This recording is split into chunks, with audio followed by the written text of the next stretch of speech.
సంవత్సరం మొదటి దినమున కూడా మనం ప్రభు బలను ఆచరించగలిగాము. ఈ దినం మరలా ఒక లేఖన భాగం జ్ఞాపకం చేసుకున్నాం. మొదటి దినమున రోమీయులకు రాసిన పత్రిక 3వ అధ్యాయం చూసాము. ఈ దినము 5వ అధ్యాయంలోని ఒక లేఖన భాగం మనము చదువుతాం. Letter of Paul to the Romans chapter 5. 5వ అధ్యాయంలో పౌలు గారు ఇలా తెలియజేస్తున్నారు. 12వ వచనంలో పాపము ఈ లోకంలోకి ఎలా వచ్చిందో అక్కడ భక్తులు తెలియజేస్తున్నాడు.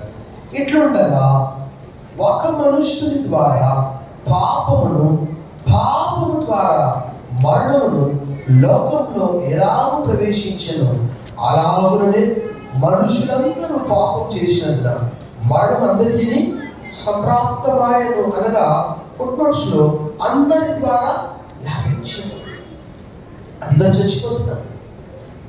ఎలా దీన్ని సరే అందరు చచ్చిపోతారు, మరి ఈ మరణాన్ని ఆపడం ఎలా అని సాక్షాత్తు సృష్టికర్త అయినటువంటి దేవుడే మనందరి పట్ల యోహాను 3:16 ప్రకారం For God so loved the world that he gave his only begotten Son, whoever believes in him shall not perish but may have an eternal life. దేవుడు లోకమును ఎంతో ప్రేమించిన కాగా తన అద్వితీయ కుమారుడిగా పుట్టినవారికి విశ్వాసం నుంచి ప్రతివాడు not to perish, to have an eternal life. అప్పుడు ఆ ఒక వ్యక్తి ద్వారా పాపం వచ్చింది, పాపం ద్వారా మరణం వచ్చింది. ఆ ఒక వ్యక్తి ఎవరు? ఆదాము మొట్టమొదటి వ్యక్తి.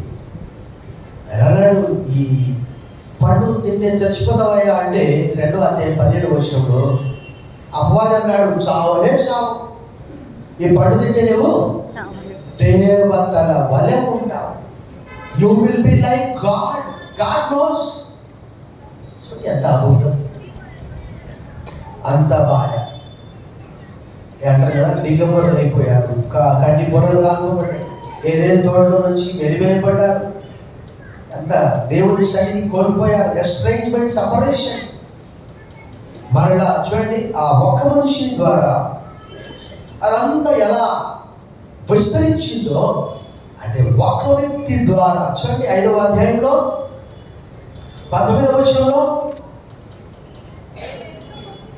ఏదైనా ఒక మనుష్యుని అవిధేయత వలన అనేకులు పాపులుగా ఎలాగూ చేయబడ్డారు, అలాగే ఒకరి విధేయత వలన అనేకులు నీతిమంతులుగా చేయబడుతురు. బిగ్గరగా చప్పట్లు కొట్టి ప్రభువును మహిమపరచండి. ఆ 18వ వచనంలో అంటున్నాడు, కాబట్టి తీర్పు ఒక్క అపరాధ మూలమున వచ్చినదై మనుషులకు అందరికీ నీ శిక్షావిధి కలుగుటకు ఎలా కారణమాయను, అలాగే ఒక్క పుణ్యకార్యం వలన కృపాదానము మనుషులకు అందరికీ జీవప్రదమైన నీతి విధింపబడము కారణమాయను. ఒక మనిషి ద్వారా పాపము, పాపం ద్వారా మరణము, అలాగే ఒక మనిషి ద్వారా అనగా యేసుక్రీస్తు అనే మనిషి ద్వారా మనం క్రిస్మస్ జరుపుకున్నాం. ఆయనే మానవుడు. యేసు అంటే రక్షకుడు, క్రీస్తు అంటే అభిషిక్తుడు. మన మానవునిగా ఈ లోకంలో మనందరి కొరకు, మన పక్షాన దేవుని వాక్యంలో మనం చూసాం, మనందరి సమాధానార్థమైన శిక్ష ఆయన మీద మోపబడినని మాట రాయబడింది యెషయా 53. సో పాపం ఏంటని ఆయనను మన కోసము పాపంగా చేశారు. దేవుని వాక్యంలో మనం చదువుతున్నాం. కొరింథీయులకు రాసిన 2వ పత్రిక 5వ అధ్యాయం 22వ వచనంలో మాట్లాడు, ఆయన పాపిగా చేయబడ్డాడు. రోమా 4:25. పేతురు రాసిన మొదటి పత్రిక 3:18 చదివి మనం పోలిస్తాం. పేతురు రాసిన మొదటి పత్రిక 3:18లో ఇలా రాయబడి ఉన్నది. చూడండి అక్కడ 18, 19 కలిసి ఉంటుంది.